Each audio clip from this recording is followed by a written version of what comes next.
사권 17장 1항입니다. 사권 17장 1항 사도행전 2장 말씀을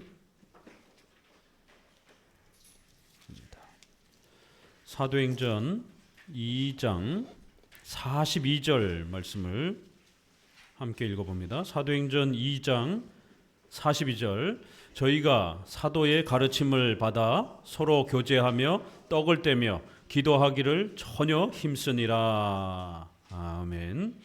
성찬에 대한 부분을 배워갑니다.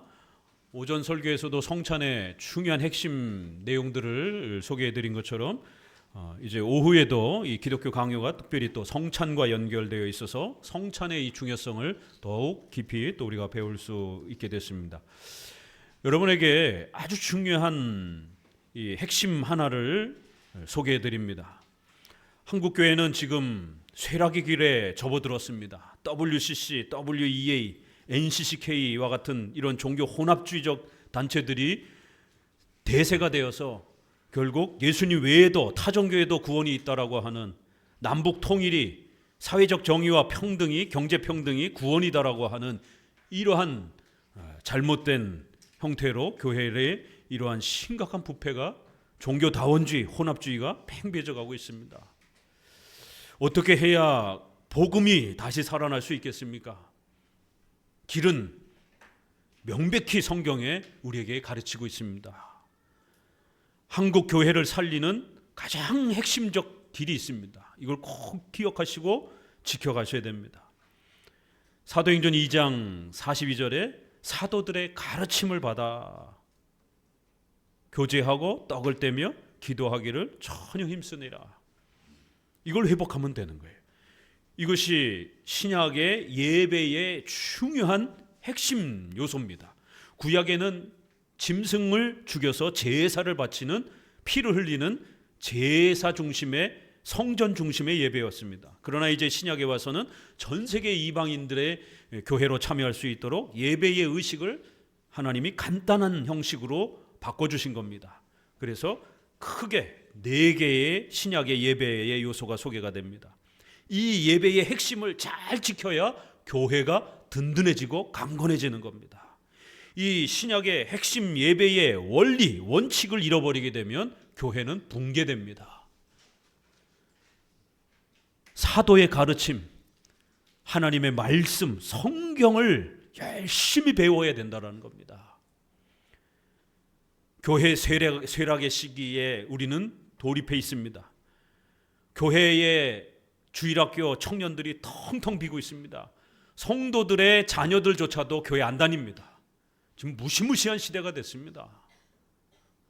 집사님, 장로님의 자녀들도 교회 안 다닙니다. 왜요? 부모님이 신앙을 제대로 가르치지를 못해서 뭘 가르쳐야 되는지를 모르는 거예요.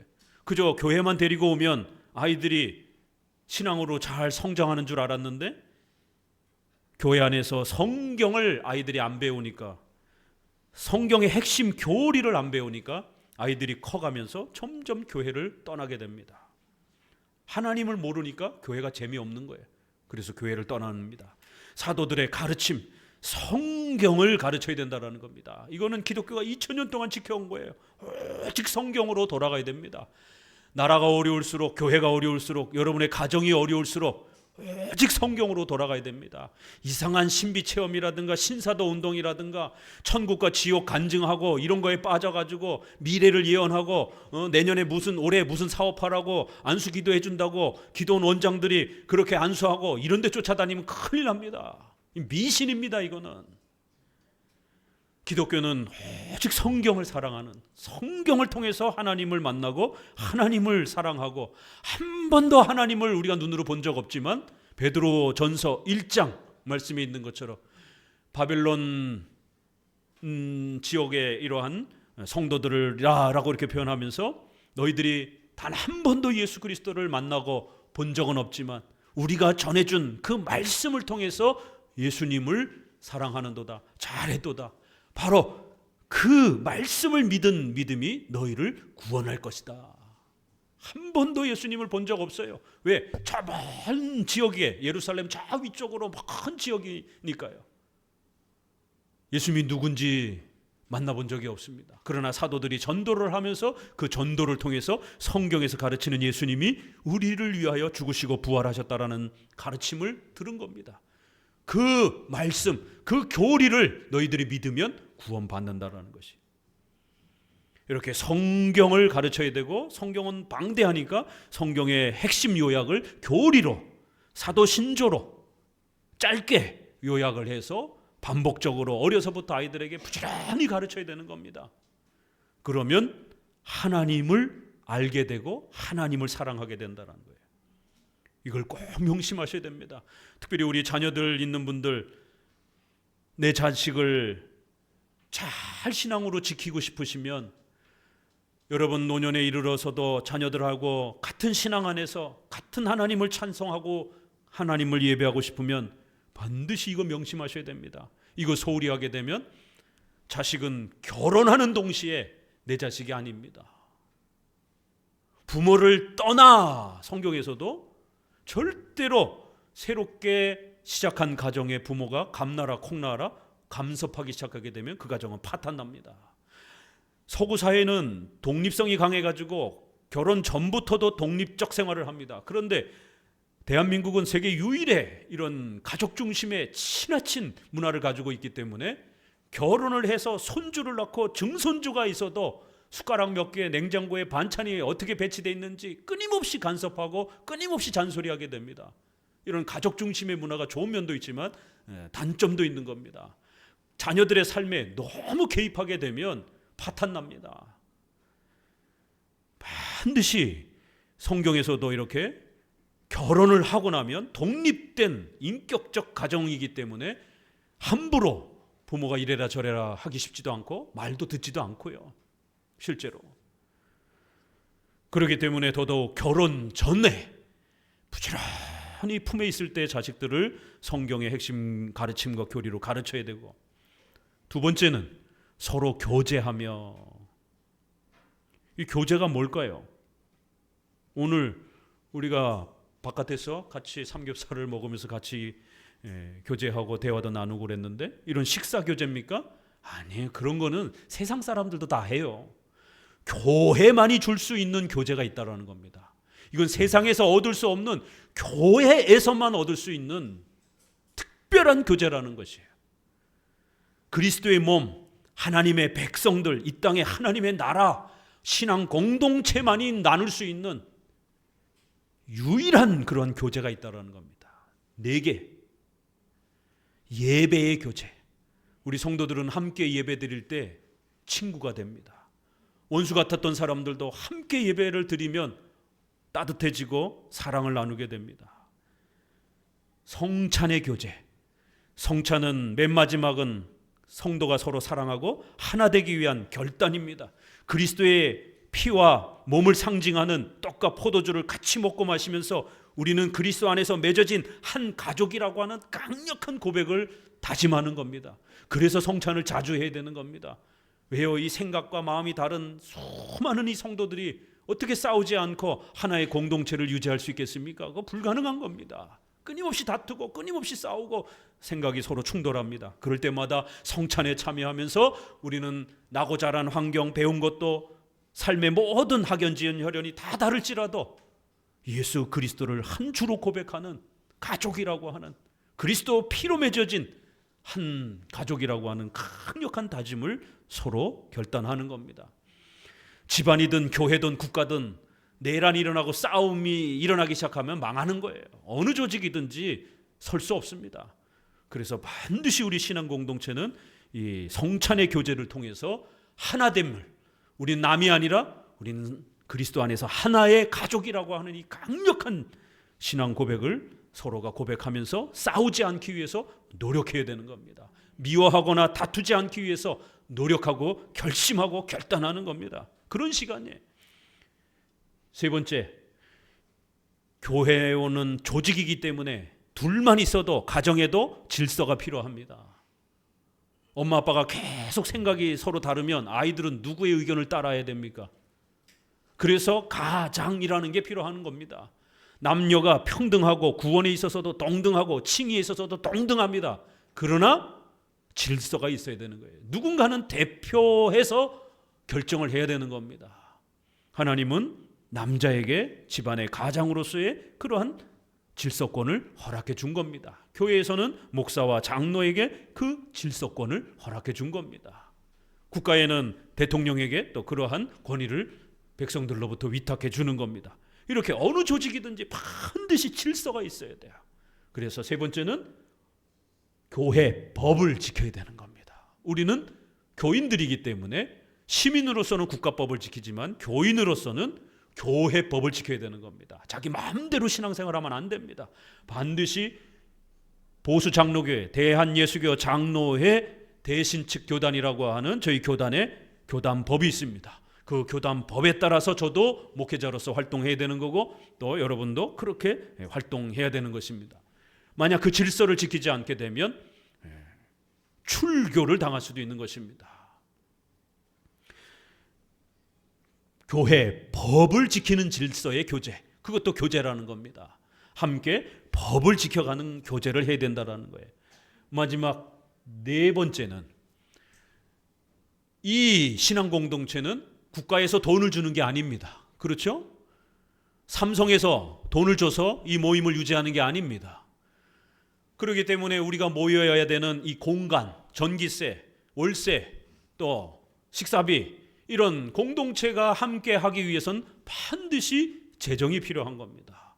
재정이 없으면 당장 모일 수가 없는 겁니다. 이 공간을 누가 그냥 무상으로 빌려줄 수가 있겠습니까? 저희도 지금 다 월세 내고 있는데 관리비도 내야 되고 이러한 우리가 함께 모이기 위해서는 재정적 희생을 해야 되는 겁니다. 누가 하겠지 하고 나만 안 하면 안 되는 것이에요. 적어도 세례교회인 신자들은 또 함께 헌금을 통해서 경제적 또 봉사와 희생을 함께 교제해가는 겁니다. 함께 짊어지는 것이에요. 그렇게 해서 경제적 헌금의 교제, 그래서 반드시 이러한 교제 4개가 따라붙어야 되는 겁니다. 그래야 하나의 신앙 공동체가 형성이 되는 겁니다. 그리고 떡을 뗀다라고 하는 것은 밥 먹는 게 아닙니다. 이 떡은 우리 요한복음 6장에도 하늘에서 내려온 참된 양식을 먹으라. 오늘 성찬식에 고린도전서에 떡에 참여한다. 이렇게 성경에서 떡을 이야기하게 되면 그것은 성찬을 말하는 겁니다. 여기에서 교제에서도 나왔지만 별도로 또 성찬을 아예 별도로 또 언급을 하면서 떡을 떼며 성찬을 참여해야 된다는 거예요. 그리고 마지막으로는 기도하기를 전혀 힘쓰니라. 이 4가지를 꼭 지켜가셔야 됩니다. 이거 포기하면, 이거 못 지키면 대한민국의 미래와 교회가 없습니다. 예수님 외에도 구원이 있다라고, 불교에도 구원이 있다라고 버젓이 이런 종교 혼합주의적 목소리가 나오게 되는 겁니다. 왜요? 성경을 안 배우니까. 어디 성경에 예수 그리스도 외에도 구원이 있다라고 말합니까? 사도행전에 예수 그리스도 외에는 구원 얻을 만한 이름을 우리에게 준 일이 없다라는 거예요. 요한복음에 나는 길이요 진리요 생명이다라는 겁니다. 나로 말미암지 않으면 다 도적이라는 거예요. 예수님은 우리의 문이다라고 말하는 겁니다. 1계명에 나 외에는 다른 신을 절대로 인정해서는 안 된다라는 거예요.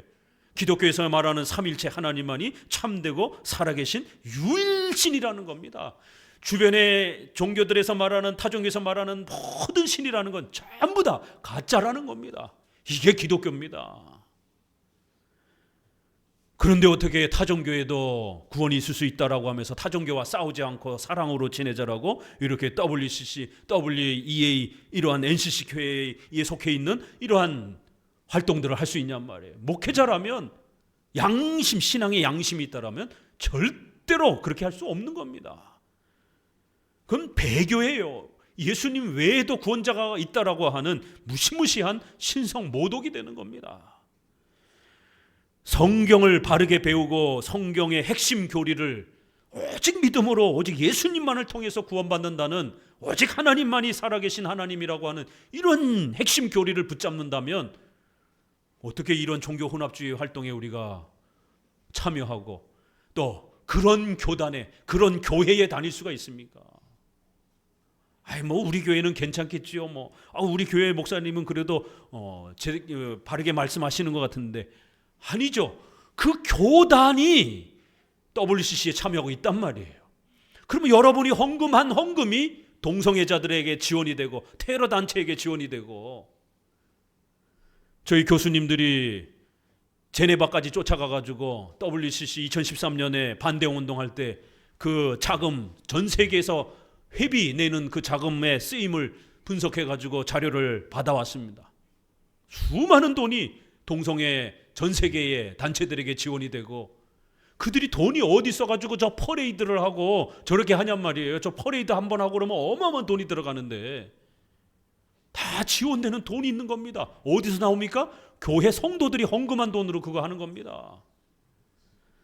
2013년 WCC 할 때도 50억이 행사비가 들었습니다. 5천 명의 외국 사람들이 들어왔기 때문에 절반을 국가에서 관광부 사업으로 됐고 25억을 교회가 헌금으로 된 겁니다. 그 헌금한 성도들은 자기 손등에 고통을 가하면서 하나님 앞에 회개해야 되는 겁니다. 한국교회가 망하는 이러한 WCC 동성애를 옹호하는 그러한 행사를 자기 돈 들여가지고 자기가 헌금해서 행사를 치른 거기 때문에, 이 네 성경의 예배의 핵심을 잘 지켜야 됩니다. 이거는 주일 성수를 통해서 또 이루어지는 거예요. 그래서 오늘 오후 예배까지 또 이렇게 교회의 공적인 예배에 잘 참석하는 것, 그게 주일을 성수한 겁니다. 왜 장로교인들을 갖다가 별명을 주일 성수자들, 저 지나친 주일을 엄격하게 지키는 자들, 이게 욕입니다. 이 주일 성수주의자들이라는 말이. 왜냐하면 그 종교개혁 시절에는 로마 가톨릭이라든가 성공회라든가 이런 데서 주일을 느슨하게 지켰거든요. 오전에 예배드리고 오후에 놀러 다니고 오후에 마음껏 아무거나 막 하고, 그래서 제임스 1세 왕이 킹 제임스 성경을 번역하도록 그 모든 서포트를 한 킹 제임스 왕, 그래서 킹 제임스 버전이라고 성경을 말하는 겁니다. 그게 왕명을 붙여가지고 그 킹 제임스 왕이 오락에 관한 법률을 공표를 했습니다. 오락에 관한 오락 허용 법안, 오전에는 예배드리고 오후에는 스포츠나 성도들이 마음껏 레크리에이션하고 놀도록 법적으로 허락해 주라는 거예요. 교회에게 명령한 겁니다. 왜요? 교회가 철저하게 오전 예배, 오후 예배를 지켜냈기 때문에. 오후에 어디 놀러 가느냐라고 징계를 받았습니다. 옛날에는. 그러니까 주의를 파괴하기 위해서 제임스 왕이 저 고리타분한 저 장로교도들, 저 주일 성수주의자, 주일을 성수하는 자들, 성을 지키듯이 아주 목숨을 걸고 주일을 지키더라는 거예요. 저 이상한 꼴통들 막 이러면서 주일을 목숨같이 지키는 자들, 주일 성수주의자들이라는 말이 별명으로 붙은 겁니다. 그래서 오후에는 놀게 해줘라, 법으로. 만약 목사가 여기 사인 안 하면 너네들 목사 내쫓아 버리겠다. 그래서 목회자들이 거기에 난 절대로 사인할 수 없다, 싸움이 붙은 겁니다. 그래서 차라리 내가 목사가 안 되면 안 됐지 사인할 수 없다, 이렇게 해서 저항한 겁니다. 그 저항의 고통 속에서 도망쳐 나온 사람들이 바로 미국에 정착한 청교도들이요, 장로교도들인 겁니다. 거기에 순응한 사람들이 영국의 성공회에 그냥 발맞춰서 제임스 왕의 모든 법의 명령에 순응하면서 따른 겁니다. 왕이 시키니까 따라하고, 왕이 하지 말라니까 하고, 하지 말고 왕이 시키는 대로 한 겁니다. 장로교도들은 신앙을 지키기 위해서 이렇게 주의를 잘 지키는, 공적인 오전 예배, 오후 예배 잘 끝내고 돌아가서 자녀들에게 신앙 교육하고 성경 읽어주고 경건 서적 읽고, 주일에는 좀 집에다가 찬양도 좀 틀어놓고 시편 찬양도 좀 틀어놓고 몸부림쳐야 되는 거예요. 우리의 자녀들이 신앙이라는 그 분위기에서 자라도록 뭔가 몸부림쳐야 되는 겁니다. 그렇기 때문에 주일날은 노동을 금지하고, 오늘날에는 TV도 좀 끄고 설교 듣고 뭐 이런 거는 봐도 괜찮지만 그런 거 아닌 거에는 뉴스도 좀 중단하고, 왜냐하면 뉴스를 통해서 세상의 소식이 다 들어오잖아요. 그런 것도 좀 차단하고 오직 하나님만 생각하고 하나님의 말씀만 공부하면서 자녀들하고 성경을 일주일 동안 많이 보지 못했던 성경을 충분히 보는 겁니다. 그래야 신앙이 지켜져 간다는 거예요. 사탄은 눈을 부라리고 베드로서에 있는 것처럼 우는 사자처럼 느슨한 성도들을 찾아다닌다라는 거예요. 그래서 쓰러뜨리고 파괴하고 교회 대충 다니고 형식적으로 다니고 열심 내지 못하도록, 그래 다니는 건 내 허락하면 어쩔 수 없으니까 그러나 열심은 내지 마. 성경책 그래 집에 갖고 있는 거는 허용할게. 그러나 절대로 읽지 마. 중세시대는 성경책을 절대로 만들지 마. 이렇게 해서 라틴어로만 예배를 드렸습니다. 오늘날에는 성경책이 너무너무 많아요. 그렇지만 바쁘니까 재미난 게 쇼츠와 재미난 게 동영상이 너무 많으니까 읽지는 마. 성경 공부는 하지 마. 갖고는 있어. 이런 시대가 된 겁니다. 여러분의 신앙과 자녀와 교회를 지키려면 이 네 가지를 꼭 하셔야 됩니다. 그리고는 이제 이 네 개를 보호해주는 외적인 울타리, 국가론에 있어서 자유민주주의 공화국이라고 하는 이러한 자유시장 경제라고 하는 또 한미동맹이라고 하는 이 소중한 이러한 국가관을 지켜가야 됩니다. 이거 만약 무너지게 되면 사회주의 국가가 되고, 사회주의 국가가 되면 북한이나 중국이나 베트남이나 보세요. 교회가 존재하는가. 저도 중국에 한 5년, 벌써 한 7, 8년 되네요. 7, 8년 전에는 1년에 한 번씩 갔습니다. 지하 신학교가 있어가지고 거기 와서 강의를 해달라고 해서 조직신학을 일주일 내내 아침부터 저녁까지 아주 하루 온종일 이거요 약과예요. 이게 뭐 힘들다라고. 아침 9시부터 저녁 9시까지 저기 위구르 지역에서요 기차를 타고 3박 4일을 옵니다. 1시간 10분을 아까워서 못 쉬는 거예요. 교수님 더 가르쳐 주세요. 더 가르쳐 주세요. 목이 남아납니까? 스트랩실, 이 소염제 먹어가면서 일주일 내내 먹어가면서 숙소에다가 얻어놓고 그 공안들에게 걸릴까 봐 조심스럽게 숨어서 일주일을 꼬박 토요일까지 그렇게 하고 나서 한국 오잖아요. 연세가 드신 목사님들은 이 몸에 발진이라든가 이런 트러블이 생기고 속에 탈이 나고, 왜냐하면 중국 음식을 못 먹으니까. 한국 음식을 먹질 못하다 보니까, 왜냐하면 그 사람들이 도시락 싸와가지고 자기네들 평상시에 먹던 거 그냥 꺼내놓고 같이 먹어요.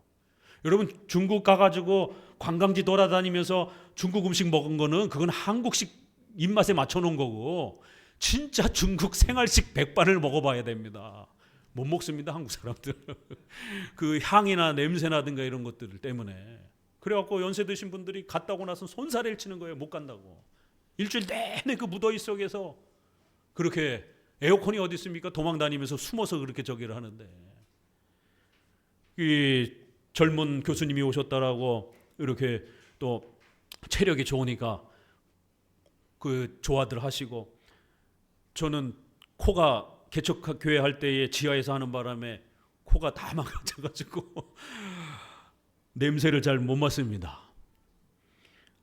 악취를 못 맡습니다. 근데 꽃 냄새는 맡아.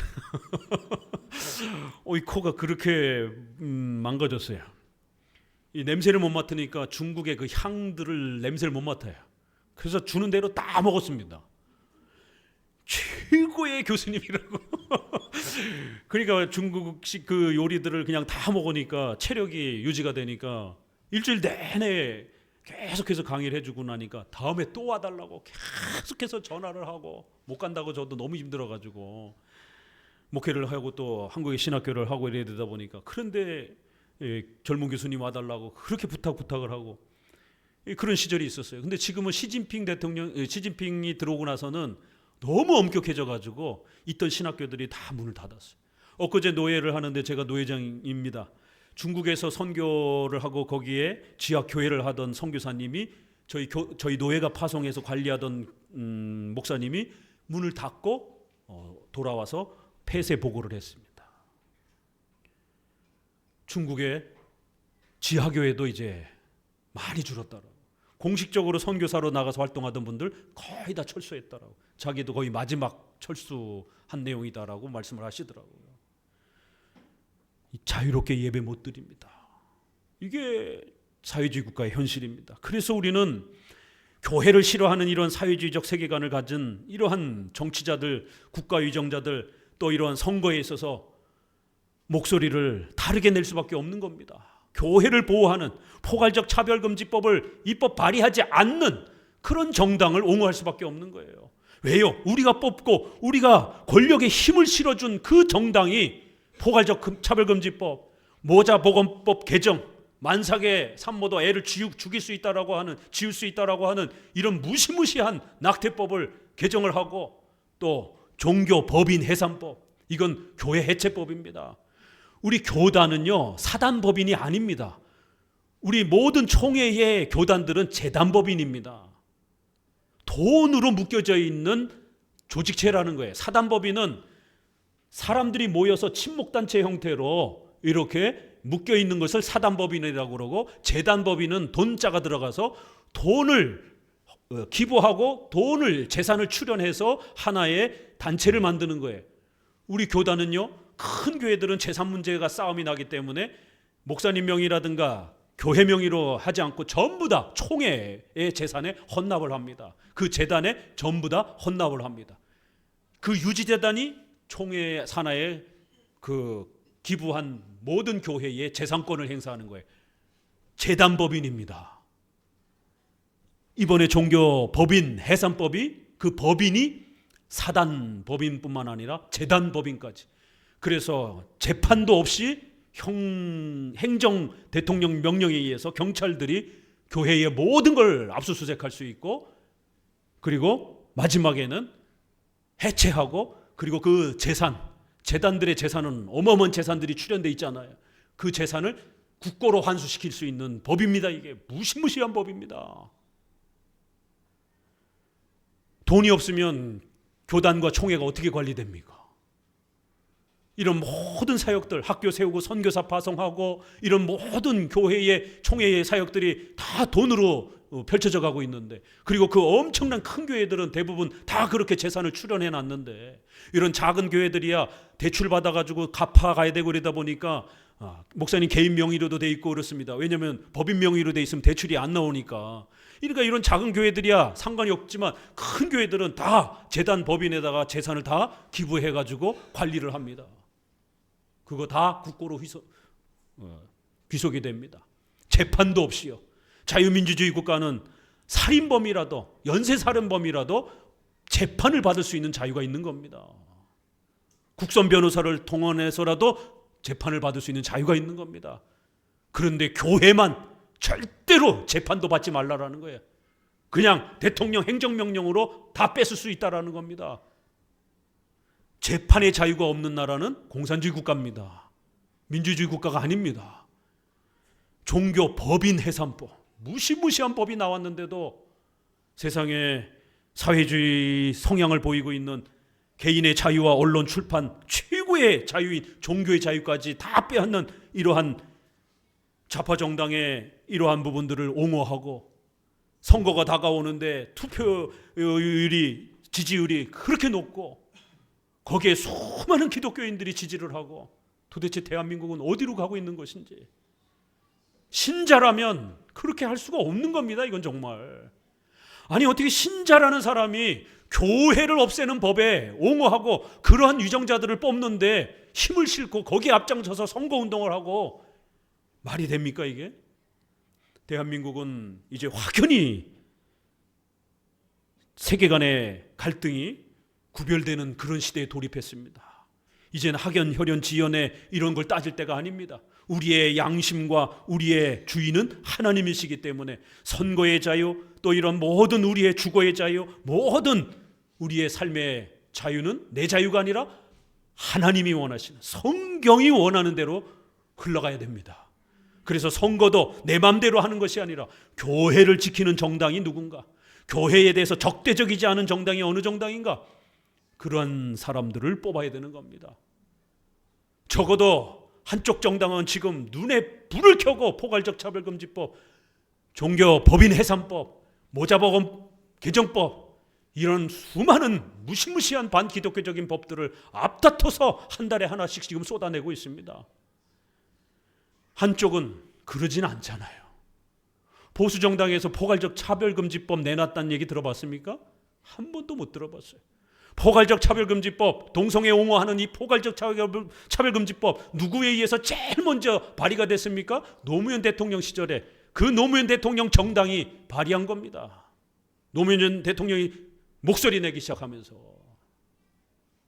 오바마 대통령이 아무리 인권적으로 훌륭해도 우리 기독교 입장에서는 그 오바마 대통령이 포괄적 차별금지법을 미국에 가장 강력하게 밀어붙인 사람입니다.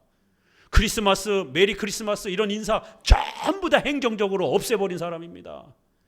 각 공공기관의 십계명, 이러한 기독교 전통이 있었기 때문에 미국은 법원이나 관공서에 앞에 비석이라든가 이런 게 십계명이 있었습니다. 이거 특정 종교를 옹호하는 거다라는 걸 싹 없애버렸습니다. 기독교에 기자만 들어가는 것 전부 다 행정 이런 관공서에서 없애버린 사람이 오바마입니다. 인권을 보고 투표하는 게 아니라 기독교를 누가 더 적대적이냐, 아니면 기독교를 공격하지 않는가, 기독교를 사랑하는 것까지는 요구하지 않습니다. 우리가 적어도 공격만 하지 말라라는 거죠. 그런 정당에 우리는 선거를 해야 되니까 투표를 해야 되는 겁니다. 이쪽은 우리의 울타리가 되는 문제고, 그래서 이 국가 간의 문제를 어떻게 자세를 취하고 목소리를 내느냐에 따라 대한민국이 사회주의 국가가 되고 결국 교회가 전멸하는, 숨어서 예배드려야 되는 이런 시대가 돌입할 수 있는, 어디 이란이 처음부터 그랬습니까? 베트남이 어디 처음부터 그랬습니까? 중국이 어디 처음부터 그랬습니까? 거기 예배 자유롭게 드릴 수 있었던 나라들입니다. 중국도 청나라가 무너지고 송중원, 순원이라고 하는 이승만 대통령하고 발자취가 비슷한 분입니다. 미국 유학했고 기독교인이고 최초의 총리가 된, 그래서 기독교로 자유민주주의 국가로 미국의 힘을 얻어서 미국이 그분을 중심으로 해서 중국을 자유민주주의 국가로 세우려고 했습니다.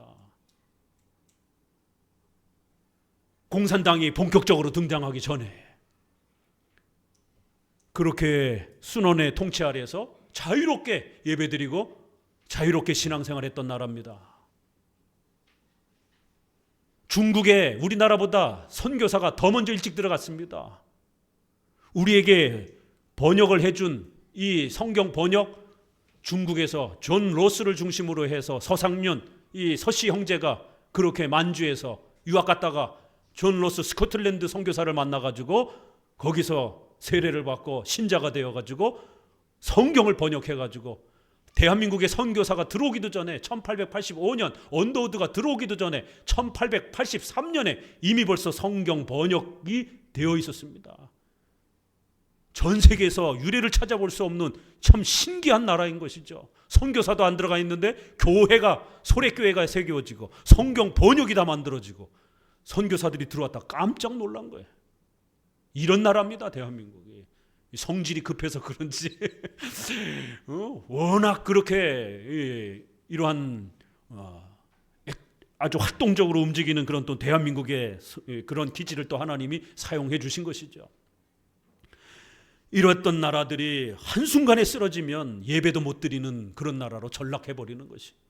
그래서 한쪽으로는 울타리에 대한 문제, 한쪽으로는 우리의 예배와 관련된 네 가지 요소를 꼭 지켜가셔야 됩니다. 이걸 위해서 기도하셔야 되고, 이거를 세우기 위한 또 비전과 사명을 또 하나님 앞에서 다시 한번 고민하면서 우리가 미래를 계획하고 준비하셔야 됩니다. 놀라운 것은 우리 한마음교회의 이러한 소망과 비전을 이제 카탈로그로 만들어서 우리가 인터넷에 또 소개하고 또 함께 기도하자라고 이렇게 내놓자마자 우리 성도들은 아직 본격적으로 안 움직였는데 외부의 성도가 설교를 들으시고는 대한민국을 안타까워하고 한국교회가 쓰러져가는 걸 안타까워하면서 목사님이 사모하는 그 소망은 대한민국을 살릴 수 있는, 한국교회를 살릴 수 있는 너무나 중요한 사명으로서 저도 공감이 됩니다. 그래서 최근에 월급을 받으셨는지 180만 원을 오늘 아침에 헌금을 하셨어요. 이건 꼭 우리 성도들에게 조금 말씀을 드리고 헌금하신 분에게도 감사 인사를 전하고 싶어서 말씀을 전합니다. 그분의 마음에 얼마나 한국과 대한민국 교회를 사랑하고 사모하는 마음이 간절했는지 목회자의 설교를 하나님의 말씀으로 듣고 자신의 첫 월급을 그렇게 온전히 다 바치고 싶으실 정도로 대한민국을 사랑하고 교회를 사랑하는 그 마음이 너무 귀하고 감사해서 또 감사 인사를 전했습니다. 얼굴도 모르고 누군지도 모르는 그러한 성도께서 여러분 기도해 주시고 우리 앞으로 10년 제가 은퇴하기 전까지는 반드시 이 대한민국의 한국교회를 살리기 위한 이 중요한 신학적 이 사업과 또 대한민국의 또 이러한 인재들을 다시 키워내야 되는 이러한 사회주의와 전교조에 물들지 않은 이런 사회정의, 경제평등 이런 세계관에 물들지 않은 정말 자유민주주의, 시장경제와 이런 세계의 이러한 또 자유민주주의적 그러한 가치를 표방하는 한미동맹을 옹호하고 바르게 또 인식하는 이러한 인재들을 키워내고자 하는 그러한 미래를 우리가 함께 꿈꾸면서 우리 가정뿐만 아니라 우리 개교회뿐만 아니라 대한민국과 한국의 교회를 살리기 위해서 공교회적 목적을 가지고 여러분 기도해 주시고 하나님 앞에 무릎 꿇어 주셔요. 떡을 떼며 간절히 기도하에 전혀 힘쓰니라. 그러면 로마가 교회를 죽이려고 그렇게 콜로세움에서 성도들에게 몸에다가 기름을 던지우고 불태워서 불을 밝히면서 그렇게 죽이고 동물들을 풀어놓고 그렇게 신자들을 거기에 풀어놓고는 싸우게 만들고 자기들의 오락거리를 만들면서 그 네로가 불을 지르고 그 기독교인들 때문이라고 그렇게 선동을 해가지고 베드로와 바울이 결국 네로 시대에 죽임을 당하는 수많은 크리스찬들이 잡혀 죽는 불을 일으킨 그러한 악한 사회를 망가뜨린 악독한 자들이라고 몰려서 죽임을 당합니다. 가족들이 함께 그 콜로세움에 벌벌 떨면서 나왔지만 시편 찬송을 부르면서 시편 1편을 부르면서 오늘 우리가 불렀던 시편 3편에 또 5편에 악인들이 우리를 향하여 달게들지만 하나님은 우리의 왕이시고 우리를 구원해 주시고 우리를 지키시는 분입니다. 이 시편 찬송을 부르면서 그 짐승들이 달게들면서 물어뜯는 그 공포와 두려움을 넉넉히 이기면서 그렇게 그 시대를 이겼던 겁니다.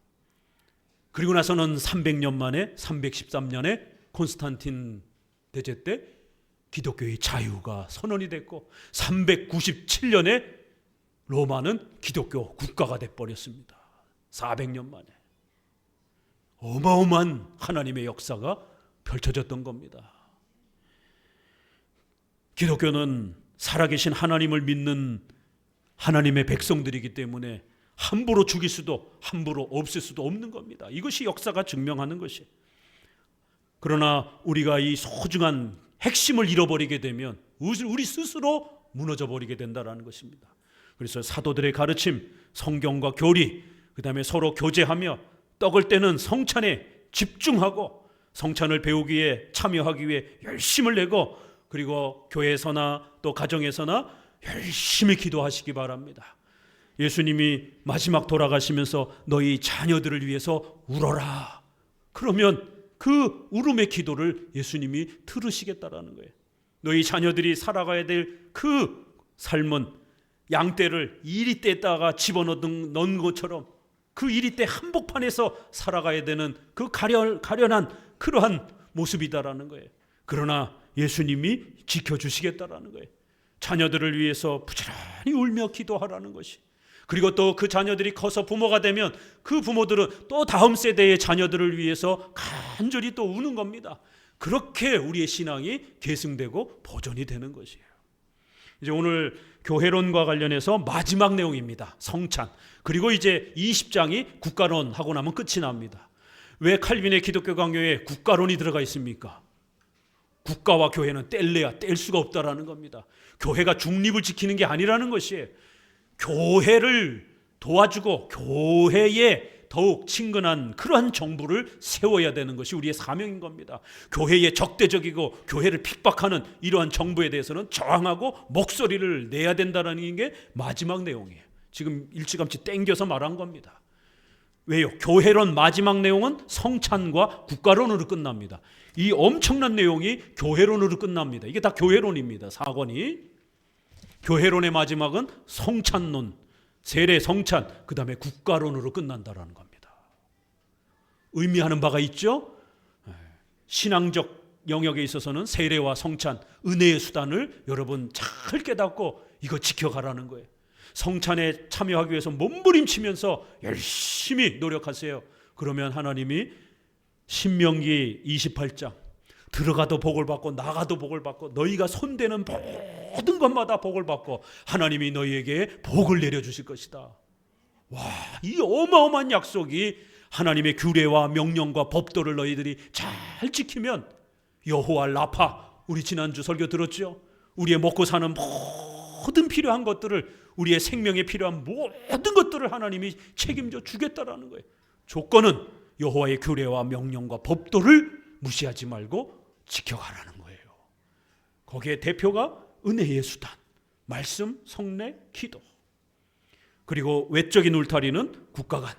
이렇게 성례와 국가를 교회론의 마지막 메시지로 담아준 겁니다. 이렇게 이 순서의 배열에 있어서도 왜 우리 선조가 성경의 전체 핵심을, 특별히 교회론을 정리하는 데 있어서 마지막 부분에 성례와 국가관을 이렇게 배치했는지를 꼭 기억하셔야 됩니다. 이거는 우리가 살아가기 위해서 반드시 필요한, 우리 영혼이 잘 건강하게 살아가기 위해서는 말씀과 성례가 필요한 겁니다. 우리의 몸이, 우리의 재산과 우리의 삶이 보호받기 위해서는 반드시 국가가 필요한 겁니다. 그래서 이 두 개가 마지막으로 교회를 지키는 수단으로 이렇게 소개가 되는 겁니다. 자, 우리 17장 그리스도의 성만찬, 그것이 우리에게 주는 유익. 주의 만찬은 떡과 포도주를 표징으로 삼아 영적 양식을 제공한다.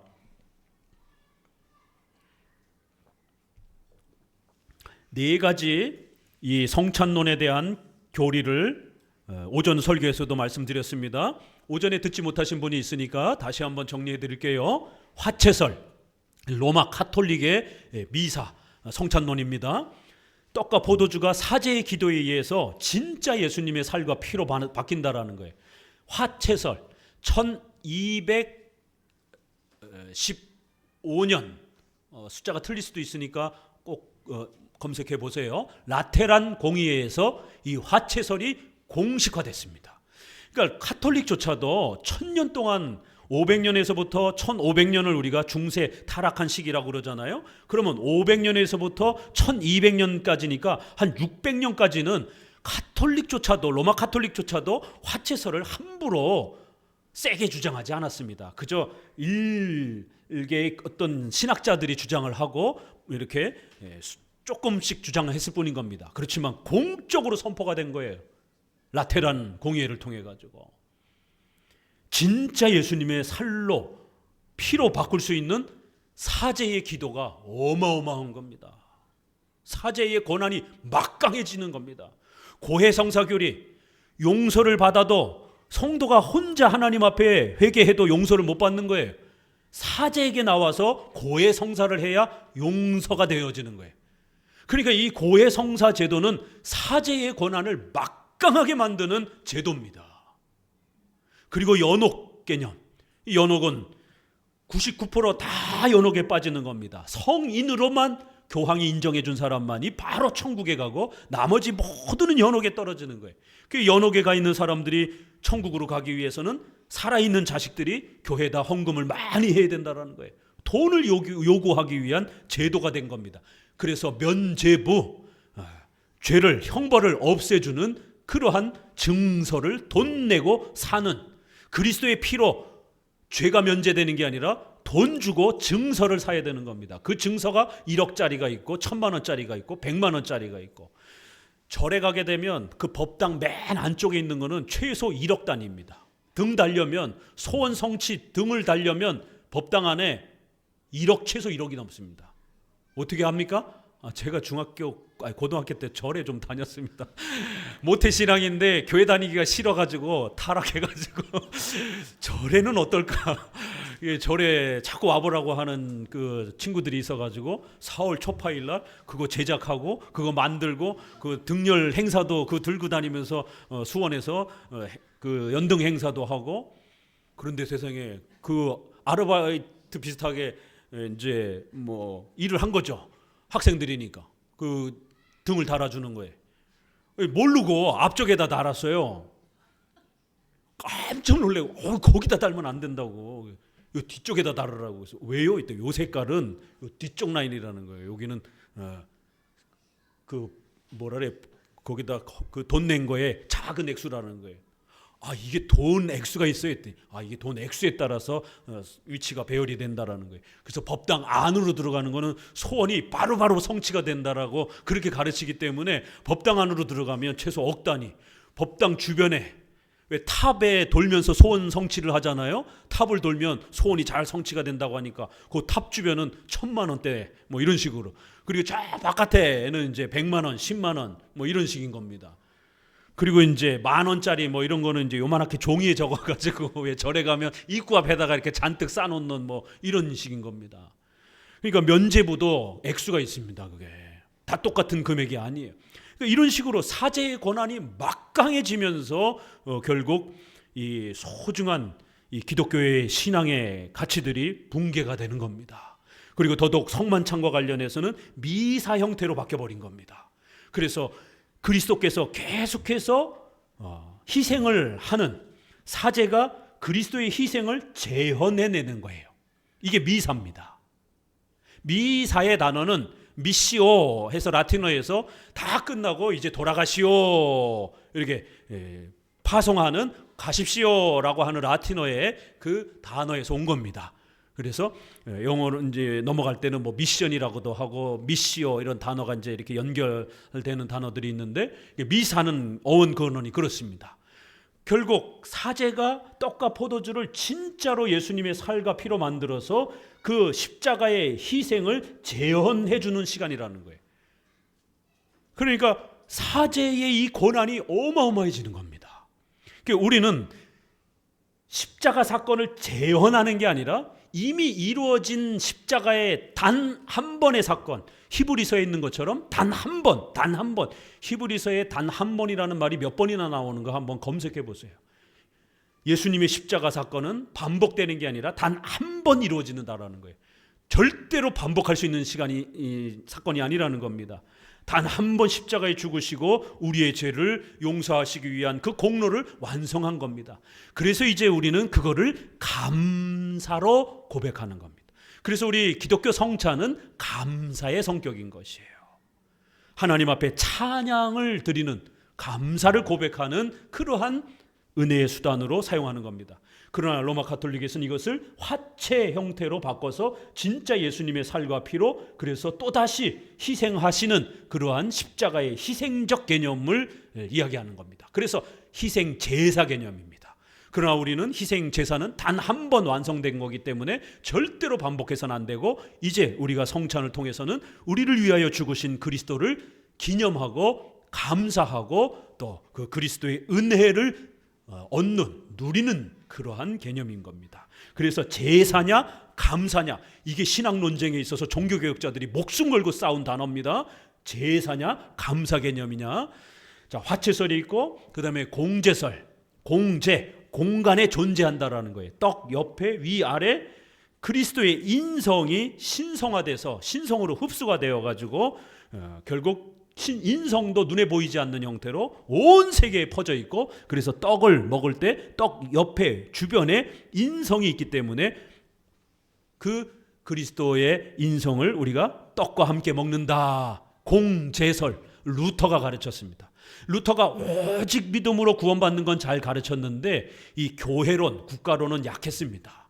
그래서 로마 가톨릭 측의 이러한 성찬론이 나온 겁니다. 아직 이 부분을 충분히 루터가 더 깊이 있게 해석을 하지 못해서 카톨릭의 화채설 비슷한 형태로 말을 한 겁니다.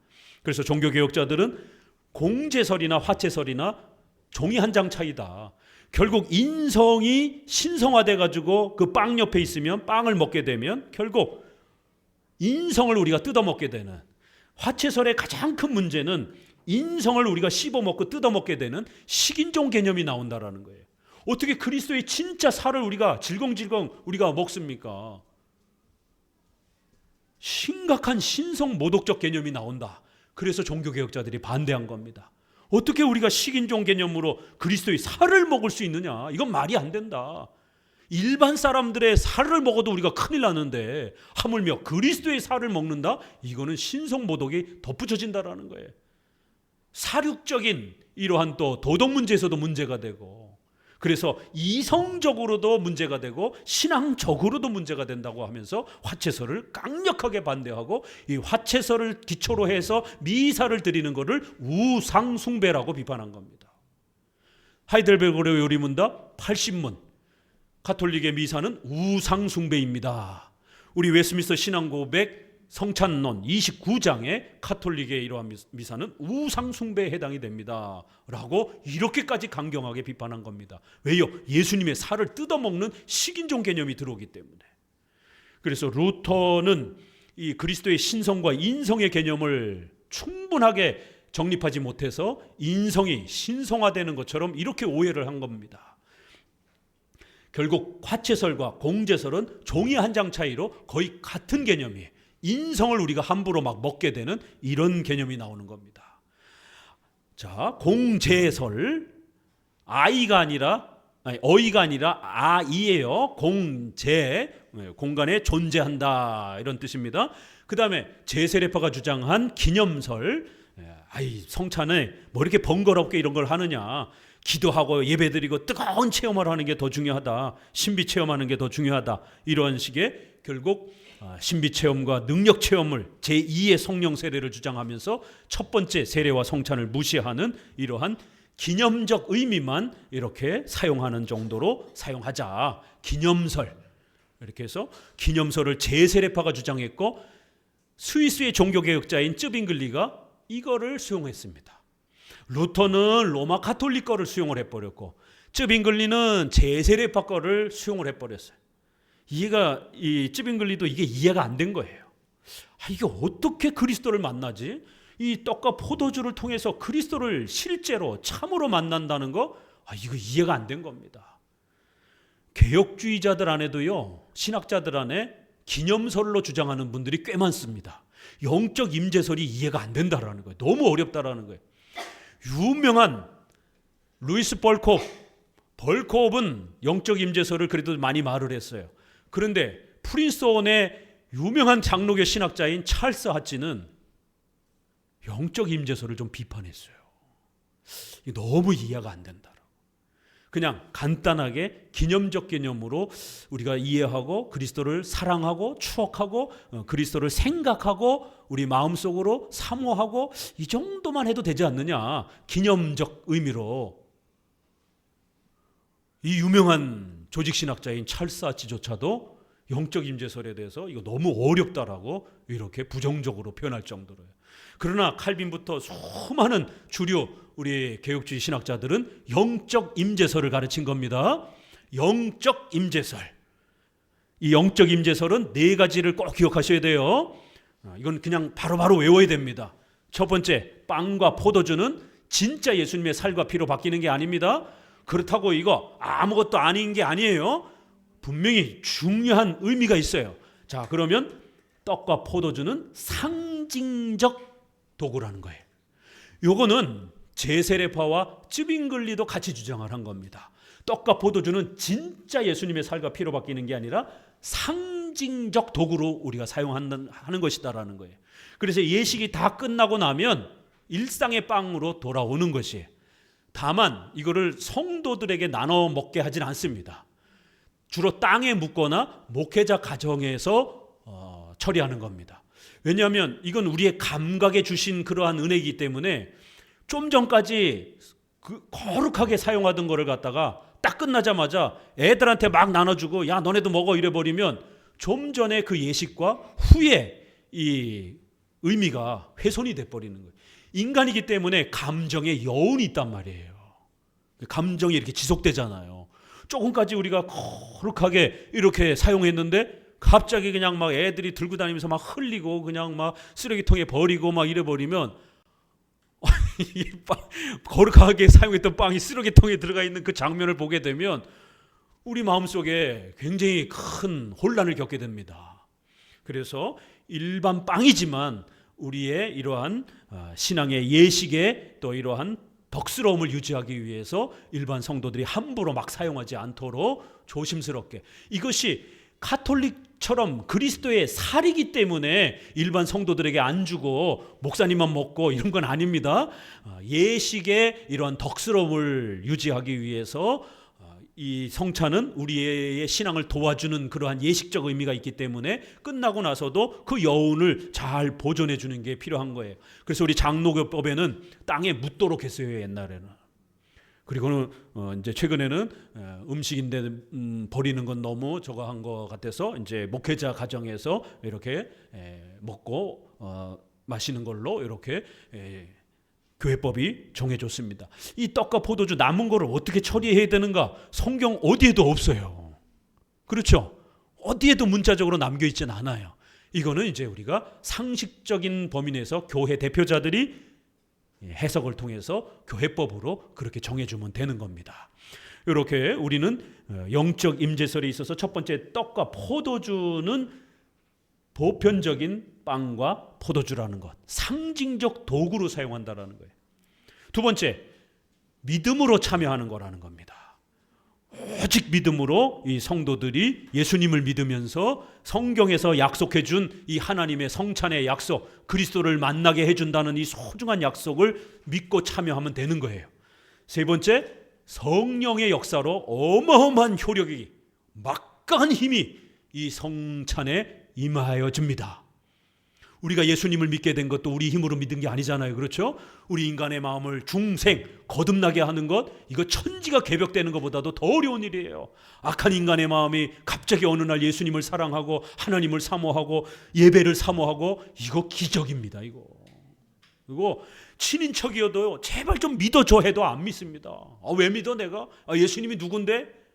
이게 인간의 본성하고 죄하고 부딪히는 문제이기 때문에 예수님을 믿고 안 믿고는요, 이거는 기적이 일어나야만이 가능한 문제입니다. 그래서 우리 청년들이 함부로 믿지 않는 청년들하고 결혼하면 안 된다라는 겁니다. 왜냐하면 내가 구원을 시키는 게 아니기 때문에. 만약 평생 불신자로 있으면 어떡할 겁니까? 그러니까 안전하게 이미 신자인 사람과 결혼해야 된다라는 겁니다. 자, 그렇게 성령의 강력한 역사로 우리를 중생시켜주는 것처럼 이 성찬에 성령이 역사해 주시게 되면 그리스도를 만나는 역사가 일어난다라는 겁니다. 그리고 마지막 네 번째, 그리스도를 사모하고 추억하는 정도가 아니라 저 하나님 보좌 우편에 승천해 계신 그리스도의 몸이 우리와 만나는 기적이 일어난다라는 거예요. 로마 가톨릭은 이걸 해결하기 위해서 그리스도의 몸이 이 땅에 내려와서 루터파와 가톨릭은 진짜 예수님의 인성으로 바뀐다라는 거예요. 예수님이 인성이 내려온다라는 거예요. 그러나 성경에서의 약속은 예수님의 재림 전에는 절대로 예수님의 인성이 이 땅에 나타나거나 또 내려오시는 게 아니다라고 말씀하셔서 우리가 믿음으로 성령의 도우심으로 저곳으로 가는 거예요. 그리스도의 인성이 저곳에 계시기 때문에 승천하여 이곳에서 저리로 갔습니다. 저리로서 저곳에서 이곳으로 그리스도께서 다시 오실 것입니다. 이게 사도신경의 고백입니다. 예수님의 인성, 그 몸은 이곳에서 승천하여 저곳으로 간 거예요. 저리로서가 지시대명사입니다. 그래서 이 땅에서 재림 전에는 절대로 예수님을 보고 만질 수 없는 겁니다. 이 저리로서라는 단어가 이렇게 엄청난 교리가 담겨 있는 겁니다. 예수님의 재림 때에 예수님의 인성, 그 몸을 가지고 저것으로부터 저리로서 이곳으로 재림하실 것입니다. 그때 우리가 예수님을 보고 만지게 될 겁니다. 라는 중요한 교리입니다. 그래서 우리가 가야 되는 겁니다. 인성이 계신 곳으로 그리스도를 만나려면. 그리스도의 인성을 만나는 거예요. 이 성찬의 신비는 신성은 문제가 되는 게 아니에요. 신성은 내 마음속에도 있고 우리 바깥에도 있고 저 우주 속에서도 그리스도의 신성은 하나님이기 때문에 온 우주 만물 속에 가득 차 계시는 겁니다. 이 성찬에서 그리스도를 만난다는 것은 그리스도의 인성을 어떻게 만날 것인가에 대한 고민인 거예요. 그러면 저곳에 계신 그 인성을 만나기 위해서 믿음으로 성령의 역사로 하나님이 도와주시면 얼마든지 그 일이 가능해진다라는 겁니다. 그럴 때 조심해야 되는 거는 막 갑자기 막 육체가 붕붕붕붕 떠가지고 막 육체가 이탈이 돼가지고 영혼이 막 떠돌아다니면서 이렇게 물질적으로 육체적으로 만나는 것이 아니라 영적으로 이 일이 가능해진다라는 겁니다. 그래서 그리스도를 실제로 만지고 껴안고 같이 옆에 있고 이런 사랑하는 사람을 우리가 곁에 두었을 때 너무너무 행복하고 즐거운 것처럼 우리가 사랑하는 그 그리스도를 곁에서 그렇게 함께 체온을 느끼고 함께 그 숨결을 느끼고 함께 그 계심을 우리가 충분히 느끼면서 기뻐하고 즐거워할 수 있는 그리스도의 그 체온과 그리스도의 그 모든 채취를 우리가 온전히 감각적으로 느낄 수 있는 그러한 동행의 참여, 교제의 혜택이 주어진다는 거예요.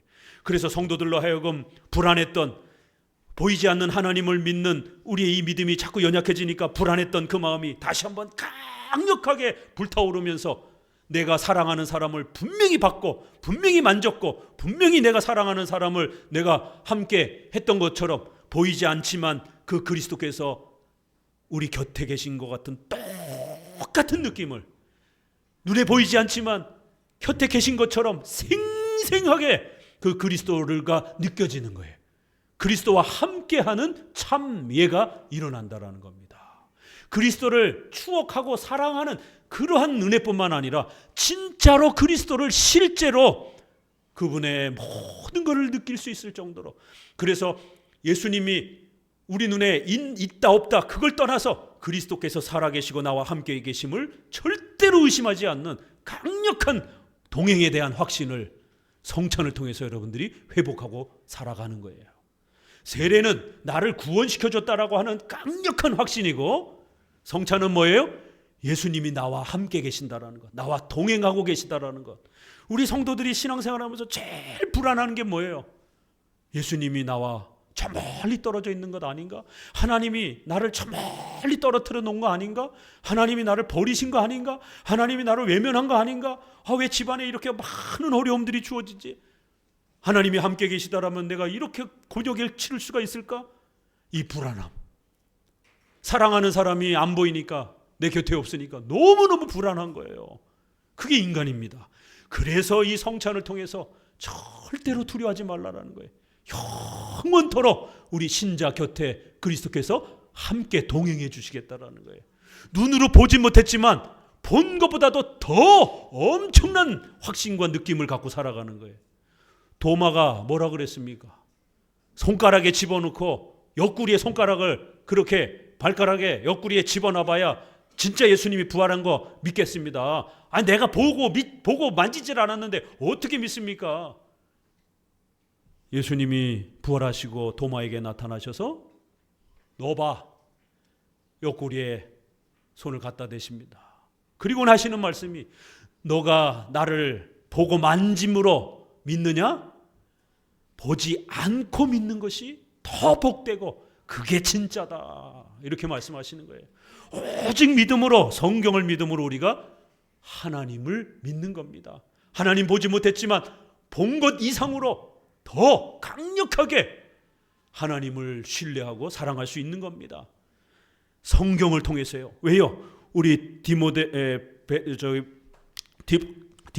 3장에서 하나님의 감동으로 된 성경 이렇게 표현하잖아요.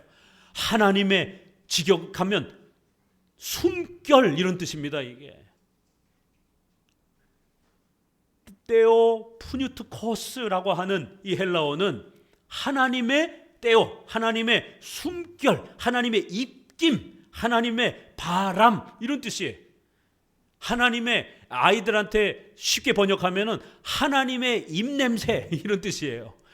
얼굴을 코가 달 정도로 마주대하고 하나님의 숨결과 입냄새와 하나님의 그 모든 채취와 하나님의 모든 그 기운을 다 느낄 정도로 하나님의 그 숨결을 실시간으로 다 느낄 수 있는 성경, 이런 표현입니다. 그래서 우리 한글 번역에도 어떤 번역은 하나님의 숨결로 이렇게 번역해 놨더라고요. 감동이라는 번역보다는 훨씬 더 좋은 번역이에요. 성경은 글로 기록되어 있지만 여러분, 성경을 읽으면은요, 하나님이 우리 코앞에 있는 것처럼 하나님의 그 숨결과 하나님의 그 채취를 살아있는 생생함을 온전히 느낄 수 있는 겁니다. 이 성경을 읽으면. 하나님 보여달라고 빌립처럼, 예수님 하나님 좀 보여주세요. 빌립아, 내가 여태까지 너와 이렇게 함께 있었는데 왜 다시 또 하나님을 보여달라고 그래? 나를 믿어라. 내가 한 말을 믿어라. 말씀을 믿어라. 그러면 하나님을 본 것처럼 생생하게 너가 느낄 것이다. 이게 성경입니다.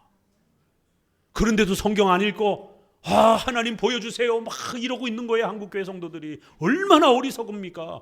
하나님의 채취를 느낄 수 있는, 하나님의 숨결을 느낄 수 있는 이 성경을 다 줬는데도 불구하고 그건 안 읽고, 그건 공부 안 하고, 하나님의 숨결을 느낄 수 있는 이 성경을 하루에 한 장도 안 읽고, 하나님과 동행할 수 있는 그 생생한 숨결을 느낄 수 있는 성경을 읽으시라는 거예요. 그리고 성찬도 그와 같은 보조 도구라는 거예요. 이게 성찬입니다. 열심히 배우셔야 되겠죠? 열심히 참여해야 됩니다. 특별한 일 아니고서는 꼭 참여하도록 애쓰고 노력하셔야 돼요. 그래서 우리 성도들이 잘 배우면 내년이나 후년쯤 가서는 한 달에 한 번 정도로 이제 조정을 해보려고 합니다. 왜냐하면 성도들이 모르는 상태에서 이거를 너무 자주 반복하게 되면 또 이것도 문제가 돼요. 무지한 상태에서 그냥 무조건만 참여를 하게 되면 교육과 이 속도가 함께 이렇게 진행을 해가야 됩니다.